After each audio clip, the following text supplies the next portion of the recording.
welcome back to the channel. For those who are new, I'm Charlotta and this is the School of Pattern Cutting.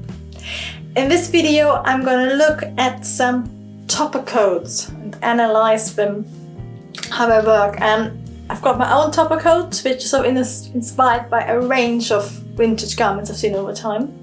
And I'm also going to look at a beautiful topper coat in Mrs. Maisel, no surprise, and also at a really nice Balenciaga topper coat.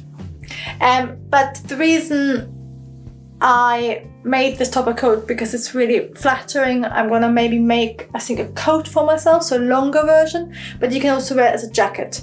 And if you want to find out how to actually make it, we've got a vintage pattern cutting masterclass on our website. It's in the description below.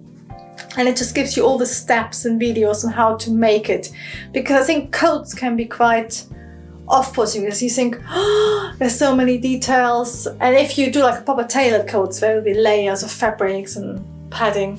But I've chosen quite a simple variable coat which can be made lined or unlined. And I just take you through a process of how to put it together and also how to sew your trowel. But let's have a look at two other beautiful topper coats, and then I'm also actually going to take you through this and tell you why I love it so much, and also what I'm going to change because I'm quite fickle. So the first one I'm going to look at, it's this powder pink. It's actually very 21st century, the color, but it's a slightly different version. So they've put a proper one-piece collar on as a stand, and then they've put on these really big pockets, and I love it. So I've done the pockets in this sort of style line, which I really love because it comes from your neck and it creates a really nice shape, and then it goes in there and it's just got a welt and a pocket. But she's just put on big pockets, which I love as a detail as well. And you can actually, if you make it pocket slightly wider, you can sort of gather it in and create volume, so it really creates this sort of big A-line topper coat look. So it's got nice shoulders and then it's just got all this sort of volume. And what I love about it as well, which I might do for mine, is it curves, which is really flattering, and it goes up. And then the other coat I really liked is a Balenciaga number, which is slightly different. What I like about this one is it's got really dropped shoulders. So they've done a similar neck, I just put in a one-piece collar, but then they've taken the shoulders to an extreme and they literally dropped it down to here and then done tiny little sleeves. But I also like how it's the same sort of look, it's quite wide. They've put some buttons in, but then they put a line across as well. So it's the same sort of big style, but with mine I've made it sort of more, it's like a pyramid, so it draws your eyes up and down. With them they've sort of cut it across, so it gives you a really sculpture look Balenciaga is really famous for.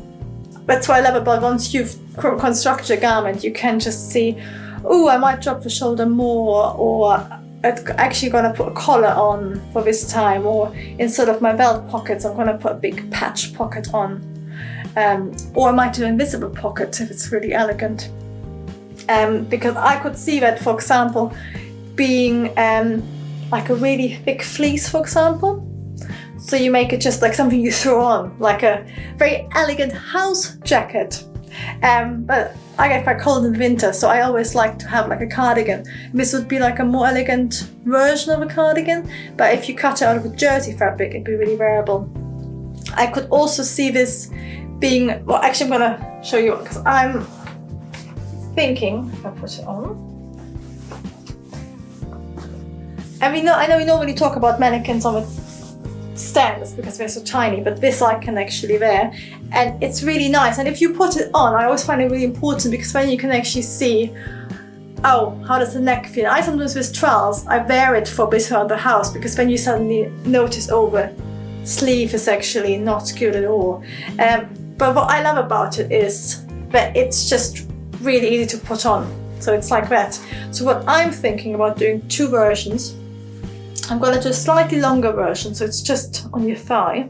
So it's like a sort of cropped coat over length jacket, and I'm going to make it, I had some really nice dress wool, but I put it in the washing machine and boiled it, which might not be the best way to do it. But now I've got a really thick, like a felted wool, like a melt on. If you want to watch me make the garments and see how I'm working them out and changing my patterns, we've got a new series called Talking Patterns, and if you keep an eye out over the next few weeks, I will be uploading content. I think we're aiming for Wednesdays, just out of my studio, talking you through the process, a bit more casual, informal, more about the process rather than learning something new. And I think I'm going to do a raw version of this. So I'm not lining it, I'm exposing all the seams. This is going to be double. Well, this is going to have a facing basically. But then it's just all going to be just nicely finished on the inside, but single layer exposed. So it's going to be something you can just throw on. I might line the sleeves because otherwise you always have a problem getting it in if it's just raw. And then I find the pockets too short. I like a nice sort of deep pockets you get your hand in and all the stuff you pick up during the day. So I'm going to make a pocket slightly bigger. And then I thought with the raw wool, I might just put one button here. And then I'm either going to actually put a zip in, which sounds really weird, but I want a jacket I can close because I've got lots of coats you can't actually do up. So if I do quite a beautiful zip but hidden, you actually keep it closed and it look quite cool if it's open. You see like a really nice metal zip running down, and then just have one detailed button. So I might just have to change my button stand a bit. I'm always amazed at how much knowledge is out there of the people who watch and make stuff and the dressmakers. So I would really like to know your tips on how to make coats a vintage way. Have you picked up any tips? So for example, what I used to do when I made coats that are really thin, like a linen, I used to put on like a canvas underneath, and that somebody else told me about, and that's how you get this sort of Balenciaga sculpture look. But I'm sure you have lots of amazing knowledge and tips, and I would love to hear in the comments below to help me make this jacket. But the other thing, I don't have many evening events to go to, but I think this would be a beautiful jacket in a silk, like something with a bit of texture, like a chaton, but quite a heavy one. And you can just imagine it in like either like a jewel color, or with sort of pale pink of Mrs. Maisel even, or black. It'd just be timeless. I mean, you could do it with sort of a tonal lining or contrast lining and put some really elegant buttons on. And maybe instead of a welt, I would do like a pipe pocket, so really thin, elegant pocket welt, which would be beautiful. And then the last thing I might do, because I don't care about weaving so much, but I would really like a pottery around jacket. So either I'm going to make it out of a jersey, or the other thing would be maybe to make it out of a linen or like a denim. I know work there is really overused, especially as very few of us work in a physical job, but quite often it's like quite nice because it feels sort of formal, but you can just throw it on and it's really comfortable. So I might make it out of not blue denim, but different denim, and use all the denim making techniques. So if you make it for evening wear, so you could really use couture techniques, really fine piping, beautiful lining.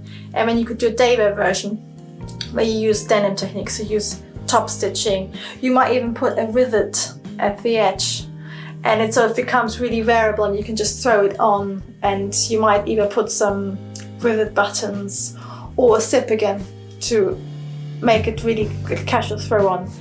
But let me know, what do you think? What would you like to see me make? What do you think is the most practical, most beautiful? I'd love to hear from you in the comments below. And whatever you do, enjoy your drafting.